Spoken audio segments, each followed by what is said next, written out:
Welcome back into the Sports Source. We're debating the merits of 5 onside kicks still from last year. This segment brought to you by the Topoco Lodge. Just take a look at this place, folks.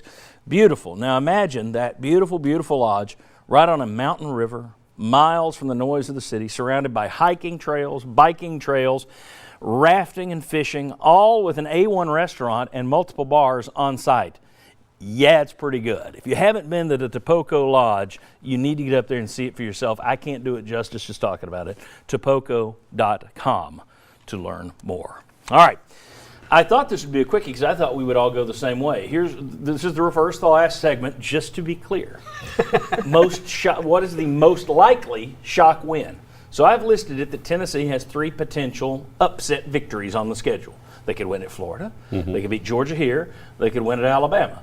What is the most likely of those upsets to occur? What's more likely to occur? All right, and we started down there last time. We'll start this way. I never like doing the 1, 2, 3, 4, and then that's how I'll lean into it. So let's do it. All right, my most likely shock win would be at Florida.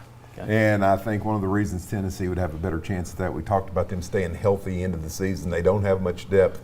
You should be healthy going into this game. So that could be most of your starting type players are going to be there and be available. So I would say going to Florida, that would be the most shocking. And you will have had 3 games under your belt, so yes. Maybe they'd have some experience becoming together. Experience to go with it. All right, David? I'm going to go Georgia.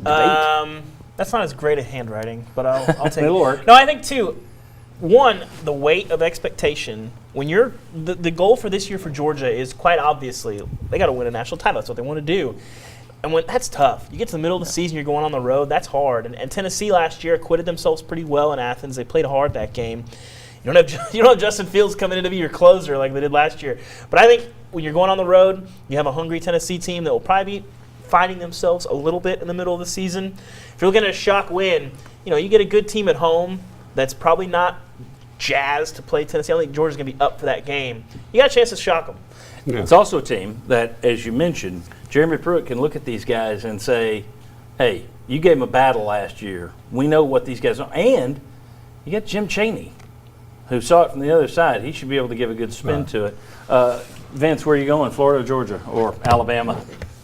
Florida. It's about dudes. And Georgia and Alabama have another level of dudes from Florida and Tennessee. So I think because Florida is not as good as Georgia and Alabama, that would be the most likely of the shock upsets. Look, maybe it's early in the season. There's not a ton of tape on Jim Chaney, maybe saving some things for the Florida game. Maybe Franks finds his old form of a ton of interceptions, perhaps, or maybe they have some holes still in their offensive line to replace. But I think it's Florida. I just don't see your offensive line being good enough. We saw how Florida overwhelmed Tennessee's offensive line in Knoxville.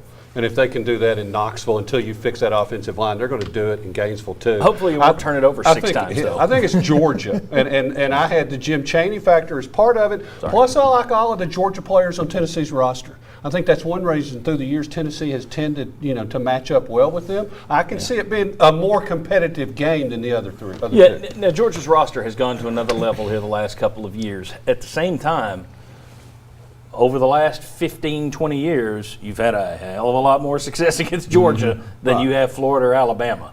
I mean, even when Georgia has been a 10-2 type team under Mark Richt, there were times where you were one of the 2. So I think I would go Georgia as well in terms of most likely shock loss, just because it's at home. But I like your rationale. You should still be healthy by the time you play Florida. But I still have nightmares about Nathan Peterman starting at Florida. I really do. And then the man who fixed it, Jim Chaney. He's here now. Huh? Yes. When we come back, what's the biggest swing game on this schedule? It could have the biggest impact on the season. It could turn fan mood more than any other. We'll discuss. Come on back on the Sports Source.